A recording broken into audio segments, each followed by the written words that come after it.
തെരഞ്ഞെടുപ്പ് അടുത്തതോടെ മന്ത്രിസഭ പുനഃസംഘടനയ്ക്ക് ഒരുങ്ങുകയാണ് മുഖ്യമന്ത്രി പിണറായി വിജയൻ.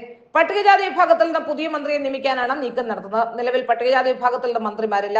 ഇത് എതിരാളികൾ രാഷ്ട്രീയ ആയുധമാക്കുന്നത് തടയുക എന്നതാണ് ലക്ഷ്യം. മന്ത്രി കെ രാധാകൃഷ്ണൻ എം പി ആയതിനെ തുടർന്നാണ് മന്ത്രിസഭയിൽ പട്ടികജാതി പ്രാതിനിധ്യമില്ലാതായത്. പകരം എന്ന OR കേളു പട്ടികവർഗത്തിൽ നിന്നാണ്. ഉമ്മൻചാണ്ടി മുഖ്യമന്ത്രിയായിരുന്നപ്പോൾ പട്ടികജാതി വിഭാഗത്തിൽ നിന്നും പട്ടികവർഗ വിഭാഗത്തിൽ നിന്നും മന്ത്രിമാർ ഉണ്ടായിരുന്നു. AP അനിൽകുമാറും PK ജയലക്ഷ്മിയുമായിരുന്നു ഇരു വിഭാഗത്തിൽ നിന്നുള്ള മന്ത്രിമാർ.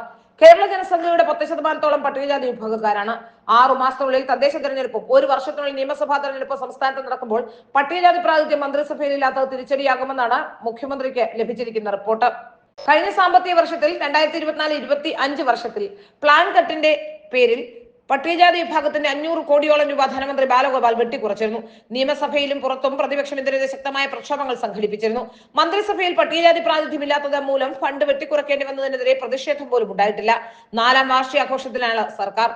ഉടൻ തന്നെ മന്ത്രിസഭയിൽ പട്ടികജാതി പ്രാതിനിധ്യം ഉറപ്പാക്കുമെന്നാണ് ലഭിക്കുന്ന സൂചന. CPM-ലെ പട്ടിക വിഭാഗത്തിലെ MLA-മാർ അരയും തലയും മുറുക്കി മന്ത്രിസ്ഥാനത്തിനായി രംഗത്തുണ്ട്. ഇതിനോടൊപ്പം AK ശശീന്ദ്രന്റെ കയ്യിൽ നിന്നും വനം വകുപ്പ് മാറ്റാനും നീക്കമുണ്ട്. മലയോര മേഖലയിൽ ശശീന്ദ്രനെതിരെ പ്രതിഷേധം ശക്തമാണ്. മന്ത്രിമാരുടെ വകുപ്പുകളിലും മാറ്റം പ്രതീക്ഷിക്കാം. പട്ടികജാതി വിഭാഗത്തിൽ നിന്നുള്ള സച്ചിൻ ദേവ് മന്ത്രിയാകുമെന്ന് ഏതാണ്ടൊരു സൂചനകളും പുറത്തു വരുന്നുണ്ട്. തിരുവനന്തപുരം കോർപ്പറേഷൻ മേയറായ ആര്യ രാജേന്ദ്രന് മുഖ്യമന്ത്രി പിണറായി വിജയനും പിണറായി വിജയന്റെ കുടുംബവുമായി അടുത്ത ബന്ധമുണ്ട്. അതുകൊണ്ട് തന്നെ സച്ചിൻ ദേവിന് മന്ത്രിസ്ഥാനം ഉറപ്പിക്കാം എന്ന തരത്തിലുള്ള ചില സൂചനകളും പുറത്തു വരുന്നുണ്ട്.